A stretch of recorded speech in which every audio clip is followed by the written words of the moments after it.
Jahja from Meeple University. I've got special guest, Rob from Restoration Games. How are you today? Good, how are you? Good, thank you. Thank you so much for joining us today here at Origins 2019.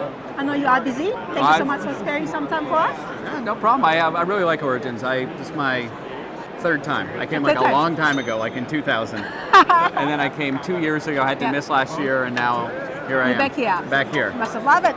We love it here as well. So, excited to share about your games. Yep. You've got a few to share. Which one would you like to start with? Well, I'm going to talk about the game that we're actually selling here, which is called Conspiracy. So what we do at Restoration Games is we take old games that are out of print. Yep. And we restore them and bring them back. So it's like a reboot. Sometimes it's close to a reprint, and sometimes it's almost an entirely new game. It depends. So what I want to talk about right now is called Conspiracy, the Solomon Gambit. This was a 1970s game. We kept the 70s vibe in the art, so it's a spy thriller. Awesome. You'd kind of be, dropped into a Ludlum novel sort of thing. What is really interesting and different about this game is that the players both are, they control all of the characters in the game and none of them. Oh. Right, so you all represent shadowy spy organizations, and there are 6 freelance agents out there. And on your turn, you're just trying to move the agents to get the briefcase back to your headquarters. And you can move any agent, but other people can challenge you and say, hold on, I don't want you to move that agent. And then you get in a little, not a bidding war, it's basically you both then have to reveal how much money you've placed on that agent, which you do during the course of the game. So I might be moving someone and think I have complete control, and then you challenge me and you're like, I've got 4 on them. You're like, I got 5. I was like, I didn't know that. And you're doing it behind the screen. And you got a little screen that you're behind there. So on your turn, you're either moving agents or putting money. Right? You want to put money because that gives you more control, but then you're not moving them. You want to move them because that's how you win, but you don't put money. And you go back and forth, and the agents, what we've added is the agents have a little power. So each one is unique and different. It speeds the game up. We made the board a little more thematic than the original. We made it smaller. We reduced the number of agents. And we added a timer. So if you're getting a really good group that's doing this push-pull and no one can break through, eventually there's like an alternate win condition near the end. Plays in about 35 to 50 minutes. Players? 2 to 4. 2 to 4, 2 to 4 players. We looked at some higher player counts, and it just really, there's a lot of downtime between stuff. We feel like 2 to 4 is just a nice, tight spy thriller. Sounds like a great game that sign me up.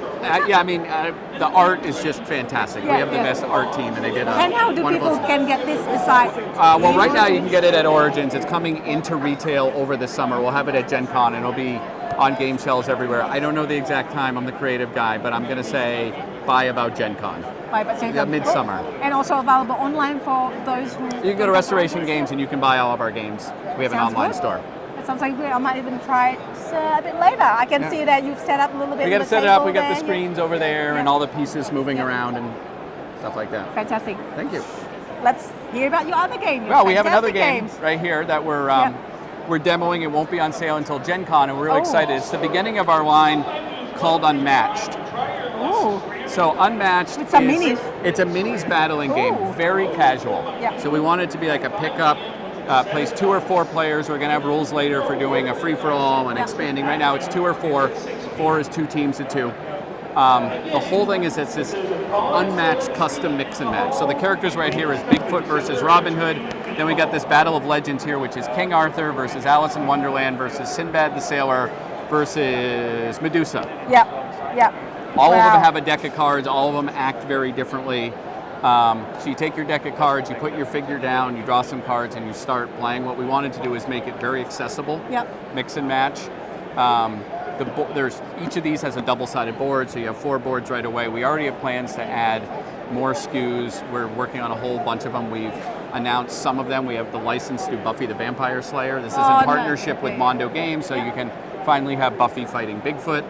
We have another one that we're working on that we've announced called Cobble and Fog, which is Victorian London. So now you can have Medusa versus Dracula. We also will have out as a promotion, it's not quite limited release, it's just not going to be full retail, is we have Bruce Lee. And Bruce Lee is done, he's right over there. So yes, Bruce Lee. This is your favorite legend character. Yeah, you just take a character. It's like if you've ever wanted to see Bruce Lee fight King Arthur, probably haven't thought of that often, but it's pretty cool. What is the main mechanic? You say card playing? On your turn, you get 2 actions. You're either moving, which lets you draw a card, or you're playing a card from your hand.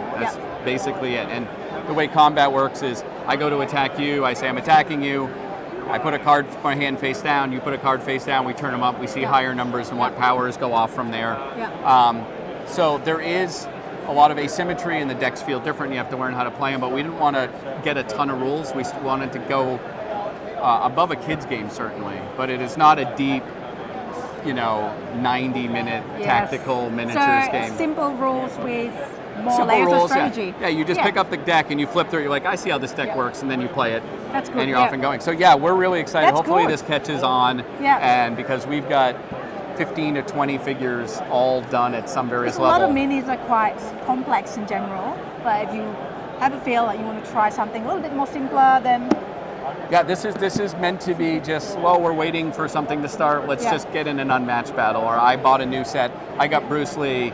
Let's see how he pairs off against. I can't believe you say Bruce Lee. That's awesome. Yeah, let's see how Bruce Lee. Who wins, Bruce Lee or Robin Hood? Well, just for the record, Bruce Lee would beat anyone. But we tried to make. I know. I was like, that's a hard one. We made the decks balanced, so he doesn't beat everyone. Okay, that's good. That's awesome. Well, before we go, I know you guys did Fireball Islands, and there's also expansion, so I just quickly mention about that. Yeah, Fireball Island was our big game last year. It had a bunch of expansions. We got one more medium one that is coming out called Spider Springs. Yep. And it's got a spider launcher. It's got little plastic spiders and marbles go in it, and it shoots them up in the air. And depending on where they land, you can take them and put them on the island, and then when people run over them, they get spiders on them, and they're worth negative points at the end. So, yeah, it's kind of spider chaos. You actually can put spiders through Volcar before you put marbles, and then he kind of just spits out spiders, and then the marbles push him, and it's gross. It's delightfully gross. If you have a big fear of spiders, they're cute. No, that's how you learn of your fear of spider. By doing that first. Yeah, you can tell. People walk up and either be like, wow, spiders launch up. People are like, spiders. But yeah, they're this big. Yeah. Harmless spiders. So Spider Springs will also be out roughly around Gen Con at the end of the summer. It's weird.